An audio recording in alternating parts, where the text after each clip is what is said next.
Hello everyone, कैसे हो आप सब। आई होप आप सब बहुत अच्छे होंगे। मैं अलका सिंह प्रशिक्षण आईएएस के इस ऑनलाइन प्लेटफॉर्म पे आप सबका हार्दिक स्वागत करती हूँ। जैसा कि मैं बहुत सारे वीडियोस आपके लिए लेके आई हूँ जिसमें डिजीज़ भी आपने देखा। आज हम बात करेंगे कि वायरस क्या है, क्यों ये वायरस इतना लोगों को परेशान किया हुआ है। अगर बीते के सालों में देखा जाए तो कोरोना वायरस की वजह से पूरी पृथ्वी परेशान थी। बहुत ज़्यादा पेंडेमिक सिचुएशन था जिससे निकलकर हम बहुत मुश्किल से बाहर आए हैं। तो क्या है ये वायरस? ये एक नॉन सेल्यूलर होता है, मीन्स कि इसके पास अपना कोई सेल नहीं होता।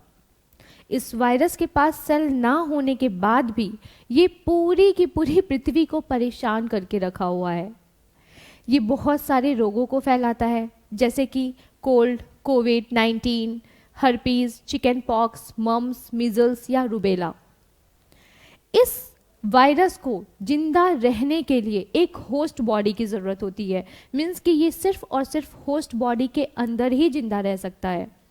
अगर ये होस्ट बॉडी के बाहर होता है तो ये मृत अवस्था में होता है, नॉन लिविंग रहता है।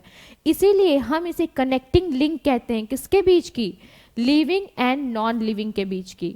मीन्स कि जब ये होस्ट बॉडी के बाहर रहता है तो ये नॉन लिविंग रहता है, लेकिन जैसे ही होस्ट की बॉडी के अंदर एंटर करता है तो ये एज अ लिविंग बिहेव करने लगता है। इसका मतलब कि होस्ट की बॉडी के बिना ना तो ये रिप्रोडक्शन कर सकता है और ना ही ये क्या कर सकता है, मेटाबॉलिज्म। इसको रिप्रोडक्शन और मेटाबॉलिज्म के लिए एक होस्ट बॉडी की ज़रूरत होती है। अगर बात करें हम कि वायरस के कितने शेप होते हैं, तो एक वायरस के 4 शेप होते हैं। वैसे तो बहुत सारे शेप होते हैं, लेकिन जो मेन शेप होते हैं वो 4 टाइप के होते हैं। पहला हेलिकल, दूसरा पॉलीहेड्रल, तीसरा स्फेरिकल एंड चौथा कॉम्प्लेक्स। अब आइए देखते हैं कि ये चारों शेप कैसे दिखते हैं। अगर हेलिकल की बात की जाए तो ये आप देख रहे हो ना, रॉड लाइक, जिसे कि कैप्सोमेयर ऑफ कैप्सीड कहते हैं।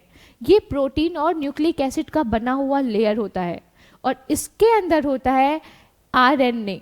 ये है आपका आरएनए। ये न्यूक्लिक मटेरियल होता है जो कि रेप्लिकेशन में हेल्प करता है, किसके? वायरस के। होस्ट बॉडी के अंदर जब ये एंटर करता है तो ये आरएनए रेप्लिकेट करके बहुत सारी कॉपीज बनाना शुरू करता है। तो ये है आपका हेलिकल, मीन्स के रॉड शेप। अब ये कौन सा वायरस है? तो ये टोबैको मोज़ैक वायरस है, जो कि टोबैको की लीफ पर पाया गया था। सबसे पहली बार खोजा गया वायरस कौन सा है? तो यही वायरस है, ठीक है, हेलिकल। अब आते हैं हम लोग पॉलीहेड्रल वायरस के बारे में। ये आप देख रहे हो ना, यहाँ पे इसके कई सारे हेड आपको देखने को मिलेंगे। ये फुटबॉल देखा है ना आपने, वैसा शेप होता है। और इसकी जो बॉडी होती है वो कैप्सोमियर, मीन्स की कैप्सीड की, जिसे ग्लाइकोप्रोटीन कहते हैं, उसका हेड होता है। और साथ ही ये जो लेयर आप देख रहे हो ना, ये सब कुछ, ये क्या होता है? ये कैप्सीड होता है। और इसके अंदर जो जेनेटिक मटीरियल होता है वो आपका डीएनए होता है, ठीक है। इसके अंदर जो जेनेटिक मटेरियल होता है वो क्या होता है? डीएनए। और ये जो पॉलीहेड्रल होता है, ये इसको एडिनो वायरस है ये। और साथ ही ये पोलियो में भी पाया जाता है। ये पोलियो वायरस कैसा होता है? ये बिल्कुल ऐसा ही होता है, पॉलीहेड्रल। अब स्फेरिकल शेप की बात करें तो ये बॉल, जो नॉर्मल बैट बॉल खेलते हैं ना, वैसी रचना होती है। एचआईवी का वायरस ऐसा ही होता है। ये एचआईवी वायरस बिल्कुल ऐसा ही दिखता है। इसका जो ये आउटर लेयर होता है ना, ये 2 लेयर होता है। और ये किसका बना होता है? ये कैप्सीड होता है पूरा। और इसके अंदर जो जेनेटिक मटेरियल होता है वो क्या होता है? वो होता है आपका आरएनए, ठीक। वो जेनेटिक मटेरियल आपका आरएनए होता है, ठीक, ठीक है। अब इसके बाद और साथ ही ये जो इन्फ्लुएंजा वायरस होता है ना, जो सीजन चेंज होने पे सर्दी जुकाम होता है, उसको कहते हैं इन्फ्लुएंजा वायरस। वो किसका कैसा दिखता है? तो वो भी आपका स्फेरिकल शेप में ही दिखता है। अब आते हैं हम लोग कॉम्प्लेक्स। आप ये देख रहे हो ना, ये कैसा दिख रहा है? ये हेड और टेल में क्या होता है? डिवाइड होता है। जो हेड होता है पोर्शन, उसके जस्ट नीचे मिडिल लेयर में क्या होता है? आपका जेनेटिक मटेरियल डीएनए होता है। और उसके नीचे होता है वो टेल सीट होता है। और ये क्या करता है? ये होस्ट की बॉडी में चिपकने का काम करता है। ये होस्ट की बॉडी से चिपक जाता है, ठीक है। तो ये कैसा होता है? बैक्टीरियोफेज टाइप का होता है, इसीलिए इसे हम लोग कहते हैं कॉम्प्लेक्स वायरस। अब अगर बात की जाए कि वायरस की खोज सबसे पहले कब हुई थी, तो वायरस की खोज हुई थी 1892 में। और किसने किया था? तो इवानोव्स्की ने किया था। ठीक है, उसके बाद आते हैं हमारे मार्टिनस साहब, जो कि 1944 में क्या बोलते हैं? वायरस टर्म को यूज करते हैं, वायरस शब्द को देते हैं। अब हम कहते हैं कि वायरस तो भाई सब कुछ हो गया, अब वायरस की जो स्टडी होती है वो किसके अंदर करते हैं? तो वो करते हैं हम लोग वायरोलॉजी के अंतर्गत। और सबसे पहला वायरस कौन सा? तो वो टोबैको लीफ पर ढूंढा गया था। ठीक है, उसको कब ढूंढा गया था? 1892 में। और किस पर ढूंढा गया था? तो टोबैको लीफ पर। अगर बात की जाए कि क्या वायरस के पास सेल होता है, तो मैंने आपको स्टार्टिंग में ही बताया था, जो वायरस होता है वो नॉन सेल्यूलर होता है। उसकी बॉडी जो होती है वो किसकी बनी होती है? प्रोटीन की और न्यूक्लिक एसिड की। न्यूक्लिक एसिड में आपका डीएनए और आरएनए हो गया। ठीक है, जिसको हम लोग क्या कहते हैं? कैप्सिड लेयर कहते हैं। इसको हम लोग कैप्सिड लेयर कहते हैं। उस कैप्सिड लेयर के अंदर ही जेनेटिक मटेरियल होता है, जो कि वायरस को क्या करता है? अपनी कॉपीज बनाने में हेल्प करता है। आपको पता है वायरस इतना चालाक होता है कि वो जिस होस्ट की बॉडी में जाता है उसके ही हॉर्मोन्स को लेके क्या करता है? अपनी कॉपीज बनाता है बहुत सारे। ठीक है, और उससे क्या करता है? उनकी ही बॉडी को इन्फेक्ट करता है और उन्हें बीमार करता है। वायरस से लोगों को इंस्पायर्ड करने के लिए कि आपको अवेयर रहना है, वायरस आपको इफेक्ट ना करे, उसके लिए एक पर्टिकुलर डे डिसाइड किया गया, जिससे वायरस एप्रिसिएशन डे कहा जाता है। 3 अक्टूबर मीन्स कि 3 अक्टूबर को क्या वायरस एप्रिसिएशन डे के रूप में मनाया जाता है।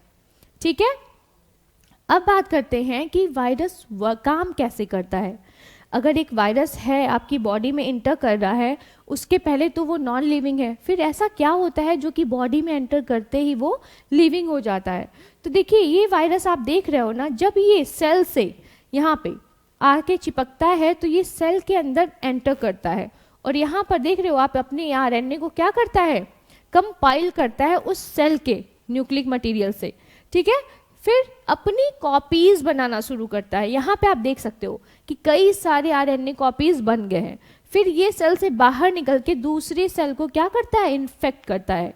मीन्स कि वायरस कैसे काम करता है? तो बिल्कुल ऐसे ही, जैसे ही ये होस्ट के सेल में एंटर करता है, ये वहाँ पर रिप्रोडक्शन करना शुरू करता है, मेटाबॉलिज्म करना शुरू करता है, और फिर अपने आप को स्प्रेड करता है। ठीक है, ऐसे फैलते फैलते ये क्या करता है? एक पूरी की पूरी बॉडी को बीमार कर देता है। तो वायरस ऐसे काम करता है। अब अगर हम कहते हैं कि क्या वायरस के लिए कोई पर्टिकुलर वैक्सीन है, तो देखिए एक सिंगल वायरस के लिए कई सारे वैक्सीन हो सकते हैं। जैसे कि अगर वायरस की वैरायटी चेंज होती है, वायरस का शेप या टाइप ऑफ वायरस चेंज होता है, तो उसकी वैक्सीन भी चेंज हो सकती है। जरूरी नहीं है कि जो इन्फ्लुएंजा के लिए वैक्सीन है वही आप कोविड-19 के लिए भी लगाओगे, वही आप HIV के लिए लगाओगे, तो नहीं। जैसे जैसे वायरस चेंज होता है वैसे वैसे ही क्या होता है? उसकी वैक्सीन भी चेंज होते रहते हैं। मीन्स कि डिफरेंट वायरस के लिए डिफरेंट टाइप के वैक्सीन क्या होते हैं? यूज किए जाते हैं। तो ये रहा वायरस, जो कि एग्जाम के लिए बहुत इंपॉर्टेंट हो सकता है, इससे क्वेश्चंस भी पूछे जाते हैं। और हाल फिलहाल के जितने भी ट्रेंडिंग डिजीज़ हैं जो वायरल होते हैं, उन पे भी आप बात कर सकते हो, उनके बारे में भी क्वेश्चन पूछे जा सकते हैं, जो कि मैं रिसेंटली में बहुत सारे वीडियोस भी लाई हूँ और लेके भी आऊँगी, जिसमें आपको बहुत सारे डिजीज़ देखने को मिलेंगे, जिसमें कुछ वायरल भी होंगे। ठीक है, तो आज के लिए बस इतना ही। Thank you so much.